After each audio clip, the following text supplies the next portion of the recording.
Hey guys, welcome back to the channel here. Today we got a little stock motor for these WPL JJRC vehicles. This one I took in on a trade and the guy said it was slipping, so I wanted to pull into this thing and kind of check it out. I've never had one of these opened up, as well as I think he used some red Loctite on the end of this thing. So after a whole lot of heat and a whole lot of trying, that thing is just stripped and it is on there with the force of God. So I'm going to have to tear into it anyways, but I want to go ahead and do this on video. That way if anybody ever is curious and wants to tear into one of these things, kind of notorious for the main shaft gear slip issue anyways. So I'm figuring that's probably what's going on with this thing, but let's go ahead and pull this thing apart. I've already pulled my screws out and everything, so it should just be a matter of just yanking this thing apart. And these motors, they do just pull straight out. Try to do this in order for you guys. Actually, this one has a plastic gear instead of a metal, so I'm glad I'm pulling that anyways. Let's see, now that I got that out, which direction do I want to pull this to make it easy?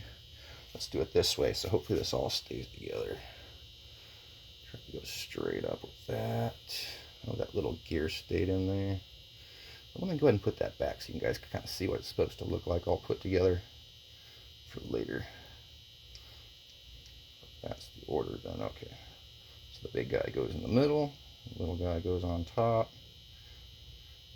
That little guy is the one that actually gets the feed from the motor, which turns your middle on, which in turn turns your big one.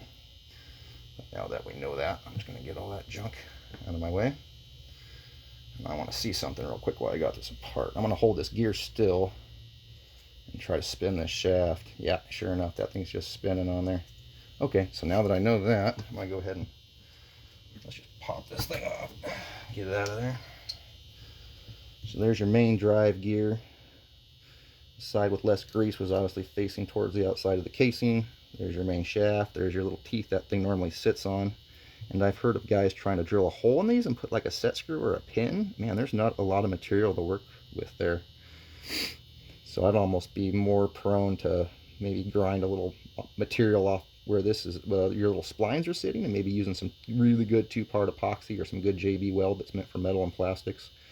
But that's probably how I would address putting that back together. Or do like what I always do, 2-speed time. But anyways, that's what you're going to be looking for when you pull that thing apart. Get that fixed and basically work your way backwards. Stick that thing through there. You want to make sure all your splines are sticking up just past the casing. Find your big gear. Slide that thing back down in there. I'm just going to pretend like we fixed it here and push it back on. Takes a little bit of pressure. But you'll know you don't want those splines running into your casing, so you want to make sure you get that gear back on all the way. Oop, that was too far. See, this one's bad. It's just slipping like crazy. Let's loosen that back off a little. There we go. So that's spinning nice and free now. Let's come back in with your gears. I'm just going to put this back together in reverse for you guys. Middle one right there. Come back in with your top guy. Like that. Make sure you get them lined back up and sitting flat in there. Let's see here, your shaft's going to come through right through the top. You're going to line everything up. Should pop back together. Give it a few spins, make sure everything's happy.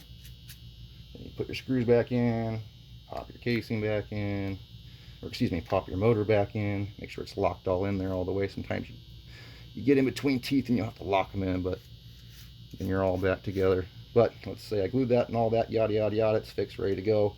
But again, you know what I'm going to do, 2-speed time. But that's what you got, that's what's inside it, that's what's going on half the time when you get those main drive gear slips like that. So appreciate it, you guys, take it easy.